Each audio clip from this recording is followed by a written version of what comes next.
अस्सलाम वालेकुम, आदाब, नमस्कार, सत श्री अकाल। देश लाइव में आपका स्वागत है। मैं हूं सहल कुरैशी। दोस्तों, इजराइल और फलस्तीन की जंग के बीच कई सारे अपडेट्स आते रहते हैं और इसी बीच कई खबरें मैं आपको वो दिखाता हूं जो यहां का गोदी मीडिया या दूसरे चैनल वाले आपको नहीं दिखाते हैं। मेरी पूरी कोशिश वो रहती है कि अपने दर्शकों तक वो तमाम खबरें पहुंचाऊं, वो तमाम खबरें दिखाऊं जो देखने के आप हकदार हैं, जो आप देखना चाहते हैं, लेकिन वो खबरें आप तक पहुंच नहीं पाती है। तो वही तमाम खबरें मैं आपके बीच में लेकर आता हूं और आज फिर से हाजिर हूं आपके बीच में। आप अगर आपने अपना चहीता चैनल देश लाइव सब्सक्राइब न किया हो तो यूट्यूब, फेसबुक, हर जगह पर सब्सक्राइब कर लें, फॉलो कर लें। हमारे चैनल के अलावा मेरा खुद का पर्सनल सहल कुरैशी अकाउंट भी है, यूट्यूब पर भी, फेसबुक पर, ट्विटर पर, इंस्टाग्राम पर। आप देश लाइव और सहल कुरैशी को जरूर फॉलो करें, सब्सक्राइब करें। तो आज की खबर की जिस तरीके से 3 महीने के बाद भी लगातार इजराइल फलस्तीन के बीच में जो जंग जारी है, उस जंग में थोड़ी सी कुंद हुई है धार इजराइल की हमले करने को लेकर। हमले थोड़े से कम हुए हैं, लेकिन हमास, अल कस्साम और हिजबुल्लाह की तरफ से और हुतीस की तरफ से लगातार हमले किए जा रहे हैं। मुंहतोड़ जवाब दिया जा रहा है इजराइल को। इजराइल का जो डॉम था वो भी फेल हो गया। लगातार मिसाइलें जो है वो इजराइल में जाकर गिर रही है। इजराइल की कई जगहों पर जो है वो हिजबुल्लाह ने भी मिसाइलें मारी है। कई शहरों में इजराइल पे आज भी मिसाइलें दागी गई है। इसके अलावा हमास नेता यहया सिनवर जो है, उन पर यूरोपीय यूनियन ने कई सारी पाबंदियां लगा दी है। हालांकि हमास के नेताओं के लिए और फलस्तीन के नेताओं के लिए उन पर पाबंदी लगाया जाना कोई नई बात नहीं है। मैं पिछले कई सालों से पत्रकारिता कर रहा हूं, 2006-7 से पत्रकारिता कर रहा हूं। मैं तब से लगातार ही सुनता आया हूं कि हमास के फला नेता के ऊपर पाबंदी लगा दी, हिजबुल्लाह के उस पर पाबंदी लगा दी, ईरान पर यह कर दिया, वो कर दिया। पाबंदियां अमेरिका की और यूरोपीय यूनियन की यह हमेशा लगती रही है, मुझे इसमें कोई नई बात नहीं लगती है। लेकिन यहया सिनवर का यह है कि उन पर जो पाबंदी लगाई उसमें उनके जो अकाउंट्स थे वो सीज कर दिए गए हैं। और जो यूरोपीय यूनियन के साथ में जिन देशों की संधि है, संधि यानी कि ये मान लीजिए अगर आप किसी और देश के सदस्य हैं और सिटीजन हैं, अगर आप कहीं जा रहे हैं, अगर आपके खिलाफ लुकआउट नोटिस है और उस देश के साथ आपकी अगर संधि है, तो वहां पर एयरपोर्ट पर आपको गिरफ्तार करके जिस देश ने आपके खिलाफ नोटिस जारी किया था उसको भेजा जा सकता है, आपको डिपोर्ट किया जा सकता है, उनके हवाले किया जा सकता है। इस तरह के कई इंटरनेशनल कानून हैं। तो यह हो सकता है कि जो यूरोपीय यूनियन के साथ में जिन देशों की संधि है, तो अब यहया सिनवर अगर कहीं इंटरनेशनल कहीं अगर वो टूर करते हैं, कभी एयरपोर्ट पर ऐसे किसी देश में पकड़ाते हैं जिनकी यूरोपीय यूनियन से संधि है, तो हो सकता है वो यूरोपीय यूनियन के हवाले किए जाए। हालांकि ऐसा बहुत कम होता है, क्योंकि हम तो राह देख रहे हैं दाऊद इब्राहिम आएगा। कभी राजनाथ सिंह ने कहा, कभी बीजेपी के किसी नेता ने कहा, लेकिन आज तक हमें तो कोई नजर नहीं आ रहा कि दाऊद इब्राहिम आएगा। पता नहीं जिंदा भी है या नहीं, वो अल्लाह बेहतर जानता है। बहरहाल पाबंदी लगा दी, उनके अकाउंट भी जो है वो सीज कर दिए गए हैं। और इसी बीच एक बड़ी खबर यह आई कि इजराइल के कैबिनेट के एक मेंबर है, क्योंकि देखिए इजराइल की कैबिनेट की मैंने आपको कई खबरें दिखाई। आए दिन तकरीबन हर दूसरे दिन इजराइल की जो जंग की कैबिनेट है, उस कैबिनेट में हर रोज तकरीबन बाकायदा झपाझपी झड़प हो रही है। इजराइल के प्रधानमंत्री नेतन्याहू की और उनके कई मंत्रियों की, कभी रक्षा मंत्री के साथ में, कभी डिफेंस उसके रक्षा सचिव के साथ में, सबके साथ उनकी झड़पें होती रहती है। तो ये हो गई कि आप सोचिए, मोसाद सबसे बड़ी जिसको बताया जाता है, मुझे तो मोसाद के नाम से हंसी आ जाती है यार, क्योंकि वो कहते हैं ना खोदा पहाड़ निकली चुई, ऐसा सीन हो गया मोसाद का।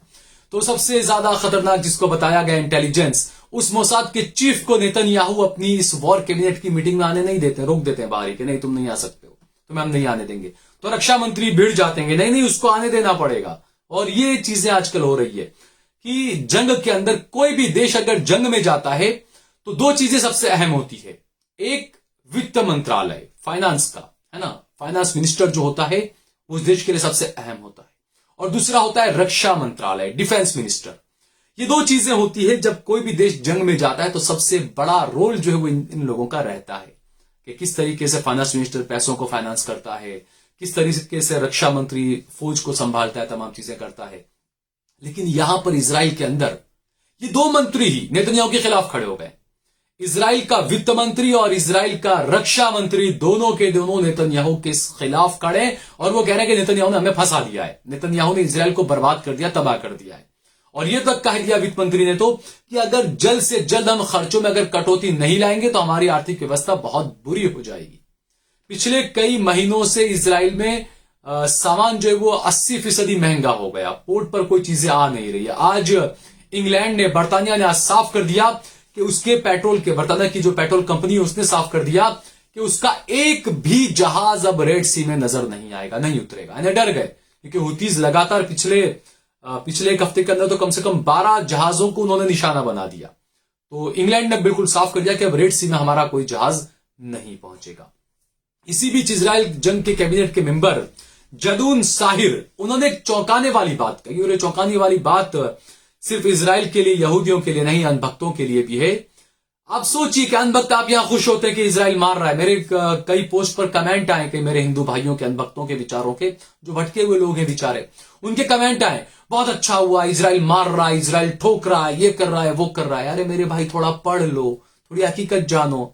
अब इंग्लिश तो जानते नहीं कि आपको अल जजीरा पे कुछ समझ में आए, आपको तो यहाँ पे रोथोड़ो वाले और तमाम भाषण आपको समझ में आते हैं, उसके अलावा आपको कुछ समझ में नहीं आता है तो कम से कम सहल कुरैशी के वीडियो ही देख लिया करो। थोड़े से गाली देने के बहाने थोड़ा नॉलेज तो आपको मिल ही जाएगा मेरे वॉल्ट से ना, और मिलता ही है बिल्कुल। कई लोग सुधर भी गए बेचारे। तो ये अनभक्तों के और सबके लिए चौंकाने वाला बयान है जो इजरायली जंग कैबिनेट के मेंबर है जदून साहिर, उन्होंने कहा है कि हमास को शिकस्त देने से इजराइल जो है वो बहुत दूर है अभी। आप सोचिए, नेतन्याहू की वॉर कैबिनेट का मेंबर कह रहा है कि हमारा देश इजराइल अभी हमास को मात देने से, शिकस्त देने से, हराने से काफी दूर है। और उसके आगे वो कहते हैं कि अगर ऐसा ही चलता रहा तो हम हमास का कुछ भी नहीं बिगाड़ सकेंगे। ऐसा ही चलता रहा, याद है जिस तरीके से हमले हो रहे हैं हमास की तरफ से, अल-कस्साम की तरफ से, हिजबुल्लाह की तरफ से।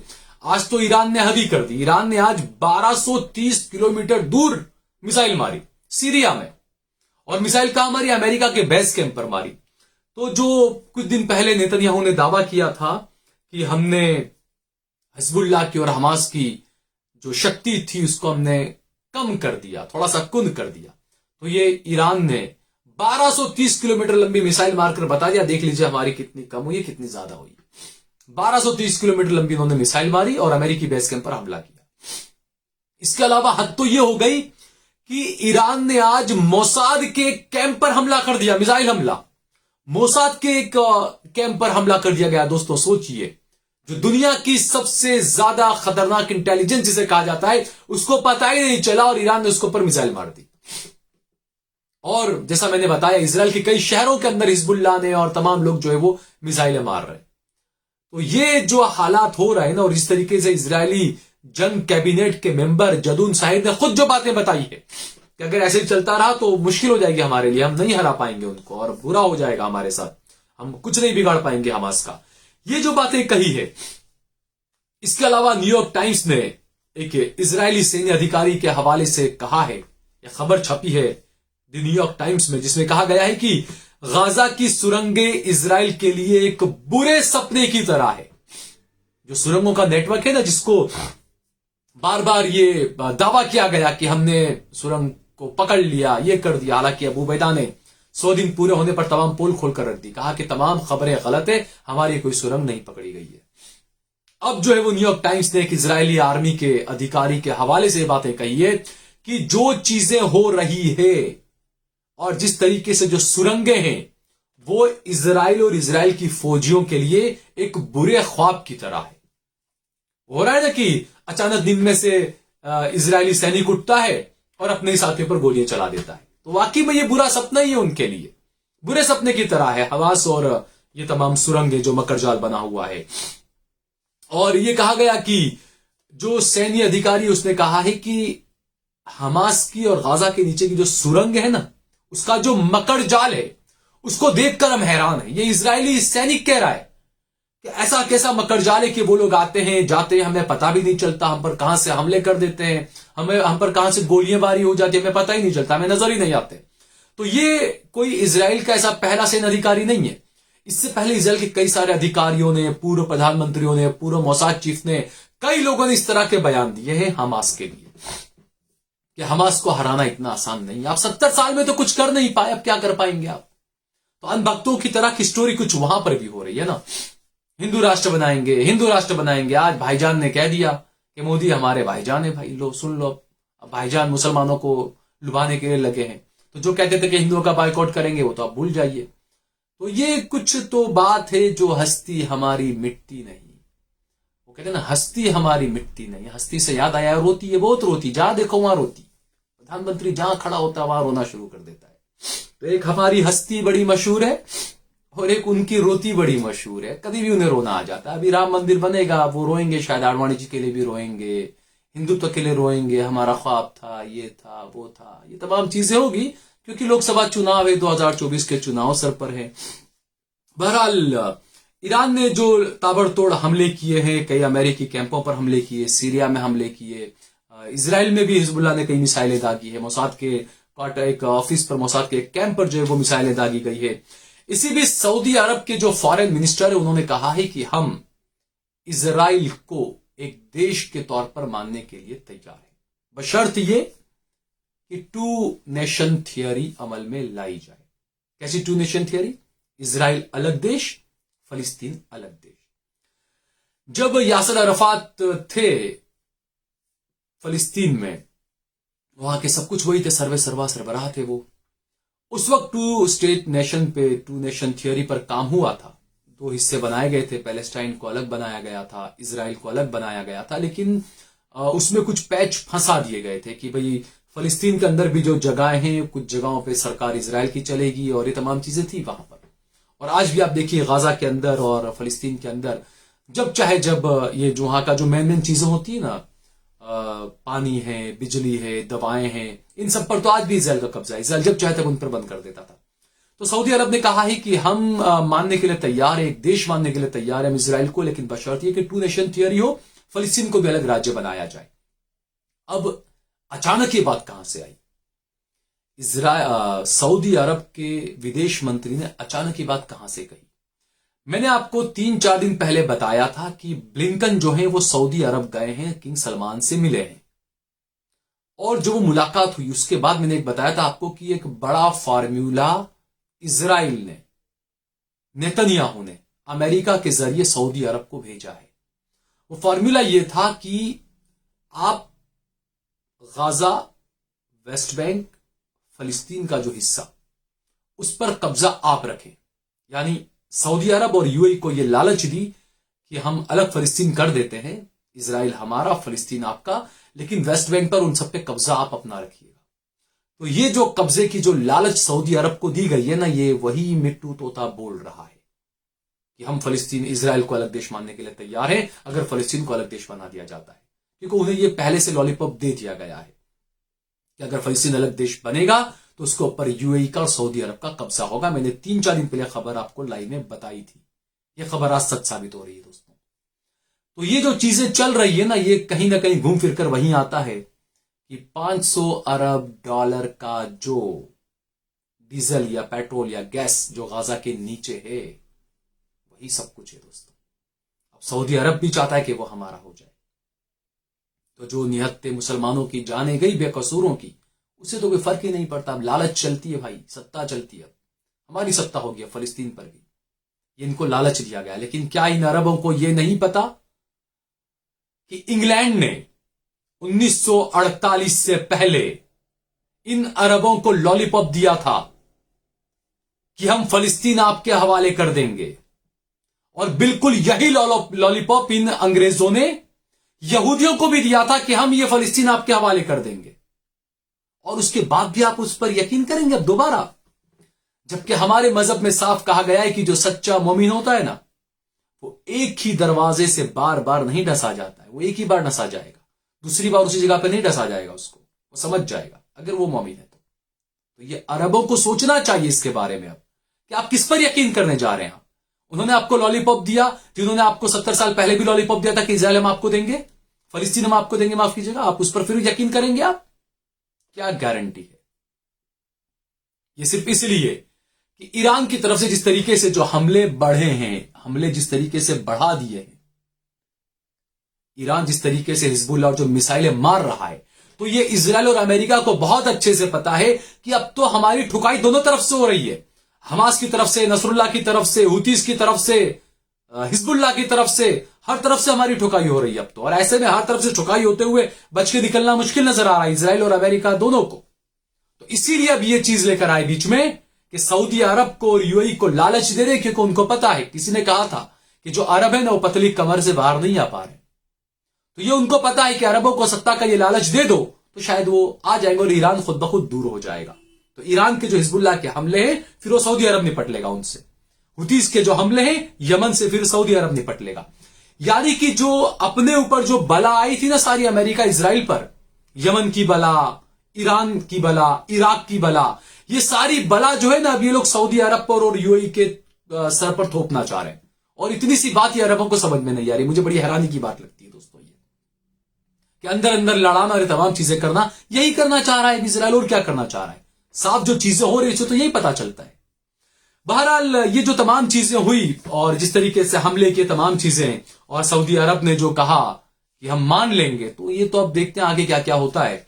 इसी बीच साउथ अफ्रीका ने एक बार फिर से कहा है कि अमेरिका और इंग्लैंड को भी वॉर क्रिमिनल के फहरिस्त में हम जोड़ना चाह रहे हैं। ICJ, international court of justice, जिसके अंदर 2 दिन बहस चली, उसके बाद में अब तारीख पे तारीख चलता रहेगा। उसके बाद साउथ अफ्रीका के बेहतरीन चुनिंदा 50 वकीलों ने यह कहा है कि अमेरिका और इंग्लैंड को भी हम इस केस के अंदर वॉर क्रिमिनल बनाना चाहते हैं। हम वॉर क्रिमिनल बनाएंगे और उनको सजा दिलाएंगे। यह अफ्रीका के वकीलों ने कहा है, आज 50 वकीलों ने कहा है। और यह भी कहा है कि आज तक फलस्तीन के अंदर, गाजा के अंदर जो 1 लाख मुसलमानों को शहीद किया गया, उनका जो कत्लेआम किया गया, उसमें अमेरिका और बरतानिया भी शामिल है, हिस्सेदार है, मुजरिम है। ये जो है वो आज अफ्रीका के वकीलों ने कहा है। और इसीलिए बोले हम जो है वो इस केस के अंदर अब अमेरिका को और इंग्लैंड को भी जोड़ देंगे। तो अब सोचिए, हर तरफ से जो है ना अब बुरे दौर शुरू हो चुके हैं। बाइडेन के लिए भी बुरा वक्त चल रहा है, इलेक्शन हारने की नौबत आ रही है, पता नहीं अब उनकी पार्टी उनको उम्मीदवार बनाएगी भी या नहीं बनाएगी। ये जो तमाम चीजें हो रही है, इसी बीच अफ्रीका की तरफ से एक और अहम फैसला लिया गया। अफ्रीका अंडर 19 जो क्रिकेट टीम है, उसके जो कैप्टन है वो यहूदी है, डेविड टीगर। उन्होंने एक चैरिटी मैच कहीं चल रहा था, उस मैच में उन्होंने इजराइल की सेना का समर्थन करने का ऐलान किया। उसके बाद फौरन अफ्रीका ने अंडर 19 क्रिकेट की टीम से इस यहूदी कैप्टन डेविड टीगर को हटा दिया, फौरन उनको हटा दिया। अब हैरानी की बात तो यह कि अफ्रीका की तरफ से यह फैसला लिया गया, उस अफ्रीका की तरफ से जिस अफ्रीका में मुस्लिम आबादी कितनी है पता है आपको? 1.5%, 1.05, 1.5% आबादी अफ्रीका के अंदर सिर्फ मुसलमानों की है। उसके बावजूद अफ्रीका का स्टैंड आप देखिए। सवाल उठता है कि 57 मुस्लिम देश क्या कर रहे हैं आखिर, कि वो 1.5% मुस्लिम आबादी वाला देश गाजा के साथ में ऐसा खड़ा है कि वो 100% मुस्लिम आबादी वाला देश होगा। आपका केस वो लड़ रहा है, आपके लिए यहूदियों का बाइकआउट वो कर रहा है, क्रिकेट टीम के यहूदी कैप्टनों को वो हटा रहा है। आप क्या कर रहे हैं? आपकी फुटबॉल टीमों में और सब में आज भी यहूदी भरे पड़े हैं। आपके दुबई के अंदर आज भी जो यहूदी कंपनियां हैं वो राज कर रही है। सऊदी अरब के अंदर भी यहूदी कंपनियां राज कर रही है। यह हकीकत है। तुर्की के अंदर यहूदी कंपनियां राज कर रही है। यह हकीकत है। इजराइल को तमाम चीजें आप अरब देशों की तरफ से पहुंचाया जा रहा है। तो ये जो है वो कई सवाल इसमें खड़े होते हैं, सवाल खड़े होने भी चाहिए। और ये जो चीजें हुई और अमेरिका भी इसमें मुजिम बनाया जाएगा, ये बात कही। इसी पीछे खबर, सबसे अहम खबर तो मैं आपको बताना भूल गया कि पिछले 24 घंटे के अंदर इजराइल के 26 फौजी जख्मी हो गए हैं। और एक चौंकाने वाली खबर यह आई कि जो हमास के जंगजू हैं, हमास ने एक नई पॉलिसी बनाई है। क्या पॉलिसी पता है? कि अब हम इजरायली फौजियों को ज्यादा मारेंगे नहीं, हम उनके पैर पर गोली मारेंगे, उनको हम लंगड़ा बनाएंगे, अपाहिज बनाएंगे। क्यों पता है? ताकि वो जिंदगी भर इस बात को याद रखे, उसके परिवार वाले इस बात को याद रखें, दूसरे फौजी उसको देखकर इबरत लें। और इसके अलावा जो इजराइल आर्थिक तंगी का शिकार होने की तरफ आगे बढ़ रहा है, उस इजरायली सरकार पर बोझ बढ़े कि जब एक फौजी जख्मी, क्योंकि देखिए कोई फौजी अगर मारा गया इजराइल का तो क्या है, उसको उठाकर ले जाएंगे, दफना देंगे, मामला खत्म, खत्म सब कुछ, कोई खर्चा नहीं उसके ऊपर, बस उसका वो कॉफिन वॉफिन बनाना और वो तमाम वो खर्चा हुआ, उसके ऊपर डाल दिया, उसको दफना दिया, ये खर्चा हुआ। लेकिन कोई आर्मी वाला इजराइल का अगर लंगड़ा बना दिया जाता है या पाहिज बना दिया जाता है, उसका पैर या हाथ काट दिया जाता है, तो वो जिंदगी भर उस इजराइल की सरकार के ऊपर बोझ रहेगा। पहला, उसको लेने के लिए हेलीकॉप्टर भेजना पड़ेगा, हेलीकॉप्टर का खर्चा आएगा, हो सकता है उसी हेलीकॉप्टर को ड्रोन हमले से बाद में उड़ा दिया जाए। दूसरा, अस्पताल के बेड इसके लिए चाहिए, वैसे ही वहां अस्पताल में अफ्रीका, माफ कीजिएगा, इजराइल के अंदर भी अस्पतालों का कहना है कि हमारे पास अब बेड कम पड़ रहे हैं, हमारे जख्मी बहुत आ रहे हैं। तो एक तो ये उनका बेड, हॉस्पिटल का, ये तमाम चीजें उनको झेलनी पड़ेगी, हेलीकॉप्टर जाएगा।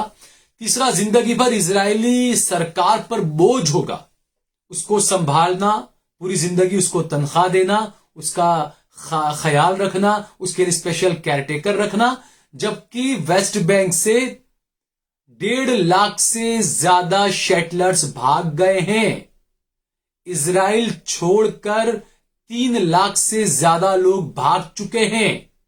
ऐसे में जो जख्मी हो रहे हैं, जो लंगड़े लूले अपाइज हो रहे हैं इजराइल के फौजी, उनके लिए केयरटेकर तो कोई चाहिए, उनके लिए अस्पताल का बेड तो चाहिए, उनके रखरखाव के लिए तो कोई चाहिए, उनके लिए खर्चा तो चाहिए, उनके लिए खाना पीना तो चाहिए।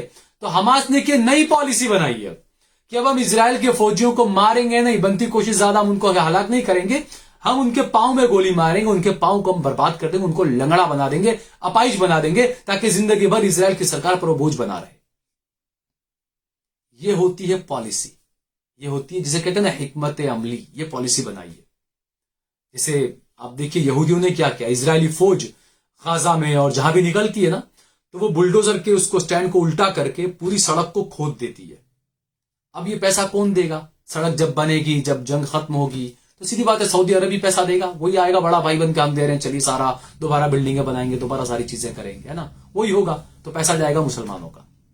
तो ये उनकी पॉलिसी है। तो हमास की भी बेहतरीन पॉलिसी है, सलाम है। खैर, इस वीडियो को ज्यादा से ज्यादा शेयर करें, कमेंट करें, लाइक करें। अगर आपको ये वीडियो पसंद आया हो, कुछ सुझाव हो तो हमें जरूर सुझाव दे। जिसको जाना हो जा सकता है। अब कमेंट सेशन में कुछ सवाल जवाब का सेशन शुरू कर देते हैं।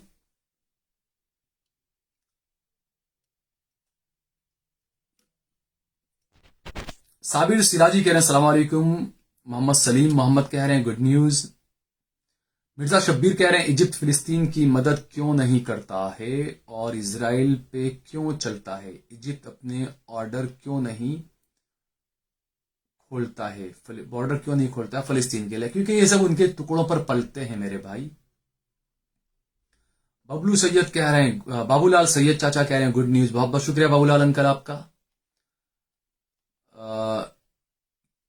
के एम नियाज कह रहे हैं अस्सलाम वालेकुम, बहुत गुड न्यूज है। वालेकुम सलाम के एम नियाज साहब, बहुत बहुत शुक्रिया आपका भाई। सलाम जवाब से ज्यादा अगर सवाल जवाब होंगे तो ज्यादा अच्छा रहेगा, मुझे भी कुछ नॉलेज मिलेगा आप लोगों से, आप लोगों को भी कुछ जानकारी मिल जाएगी। अली अशरफ कह रहे हैं यू आर राइट सर, सलाम है आपको, वेरी गुड जॉब सर। वालेकुम सलाम, बहुत बहुत शुक्रिया भाई। माय मोबाइल कह रहे हैं सच में आपके न्यूज के लिए इंतजार करता हूं, बहुत बहुत शुक्रिया मेरे भाई। परवेज सिद्दीकी कह रहे हैं सलाम वालेकुम सर फ्रॉम नेपाल, आप नेपाल से देख रहे हैं परवेज सिद्दीकी साहब, बहुत बहुत शुक्रिया आपका। वालेकुम सलाम। अब्दुल्ला कह रहे हैं गुड न्यूज। भोपाल सिंह भाटी कह रहे हैं रूस पर पाबंदी, आज इन पर पाबंदी मतलब जब तक आप अमेरिका की गुलामी नहीं करते तब तक आप पर पाबंदी। बिल्कुल सही कहा आपने। इसके कह रहे हैं A1 न्यूज, बहुत बहुत शुक्रिया भाई। नईम खुर्शीद कह रहे हैं सलाम वालेकुम। वालेकुम सलाम नईम भाई।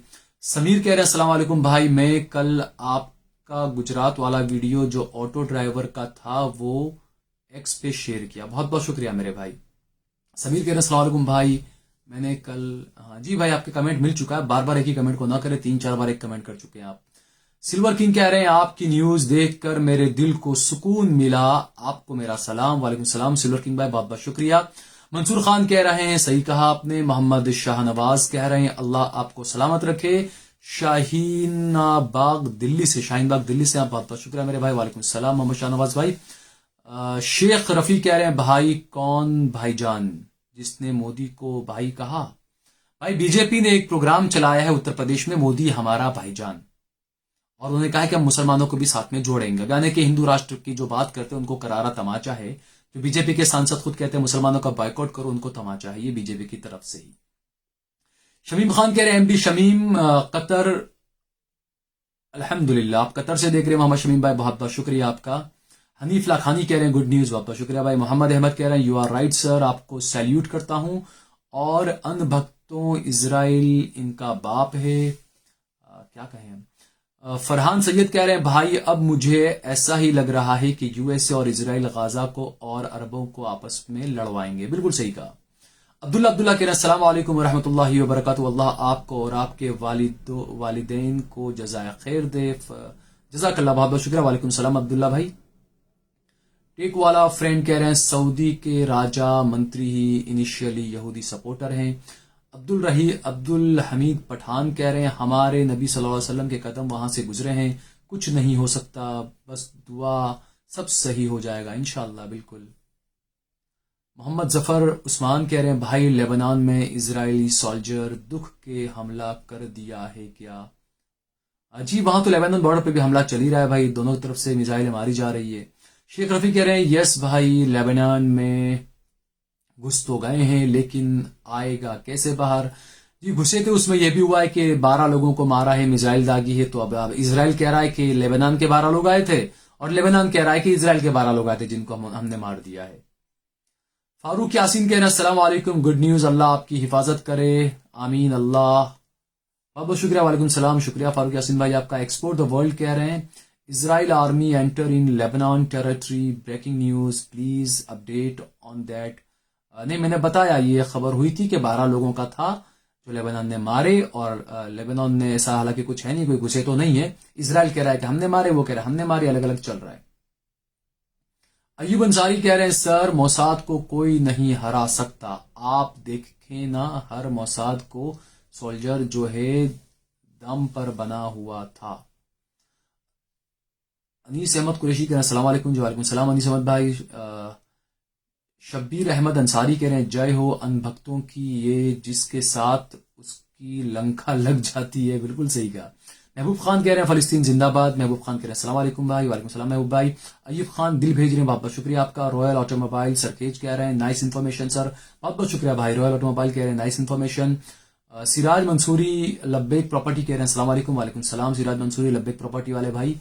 महबूब खान कह रहे हैं सऊदी अरब और यूएई पर भी हमास को हमला कर देना चाहिए। नहीं भाई ये बिल्कुल ना करें आप, क्योंकि वो सरजमीन पर बिल्कुल हमला नहीं होना चाहिए, सऊदी अरब मक्का वगैरह पर भाई। रॉयल ऑटोमोबाइल कह रहे हैं गुड न्यूज। काबिज अंसारी कह रहे हैं मुझे लगता है अमेरिका का पेंटागन का अधिकारी मर चुका है, क्योंकि जो फोटो आई है वो मैच नहीं कर रही है। रमजान मंसूरी कह रहे हैं क्या फिलीपींस आजाद होगा? माफ कीजिएगा पैलेस्टाइन आजाद होगा, इंशाल्लाह आजाद होगा भाई।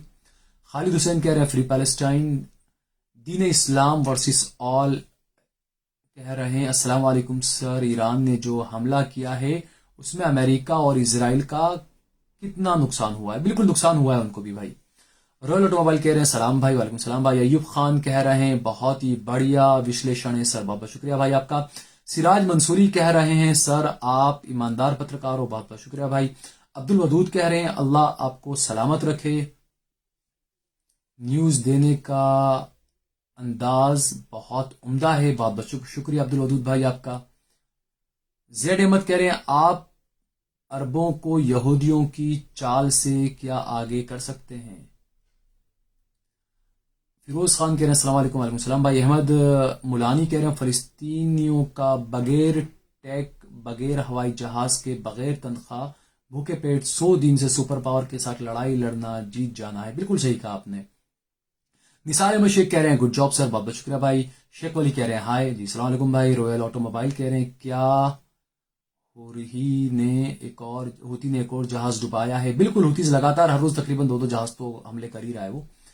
सफर के कह रहे हैं दुनिया के सामने अमेरिका इजराइल बेनकाब हो चुके हैं। बिल्कुल सही कहा आपने। निसार अहमद कह रहे हैं अल्हम्दुलिल्लाह। हारून कह रहे हैं इंशाअल्लाह पैलेस्टाइन आजाद हो। Explore the world with Moin कह रहे हैं क्या ये सच है कि अब no more two state now, just only one state which is Palestine, free Palestine. बिल्कुल हमास तो यही कह रहा है भाई। अब महबूब खान कह रहे हैं भाई आपका वीडियो हमारी पूरी फैमिली देखती है, अल्लाह आपको सलामत रखे। महबूब भाई जजाकल्ला, बहुत बहुत शुक्रिया, आपके फैमिली के हर फर्द को सलाम और सबसे दुआ की दरखास्त।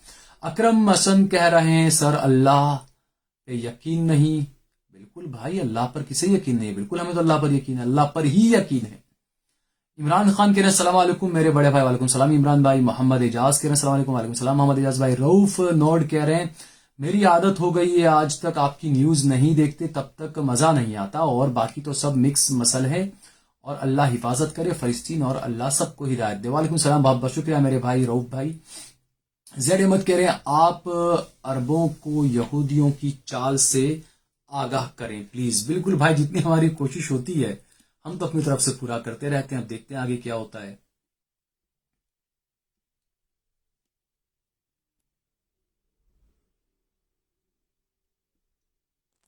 मुकर्रम खान कह रहे हैं अस्सलाम वालेकुम। वालेकुम सलाम भाई। हारून गमीर जलगांव से कह रहे हैं अस्सलाम वालेकुम भाई। वालेकुम सलाम भाई। मुकर्रम खान कह रहे हैं अनबख्तों का इंटरव्यू कब देखने मिलेगा?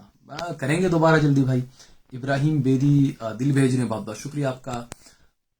नबीर शेख कह रहे हैं अस्सलाम वालेकुम, पूरा सऊदी अरब दुबई कतर सब हरामी सरकार जितना भी है। अरे भाई गाली वाली ना बोले।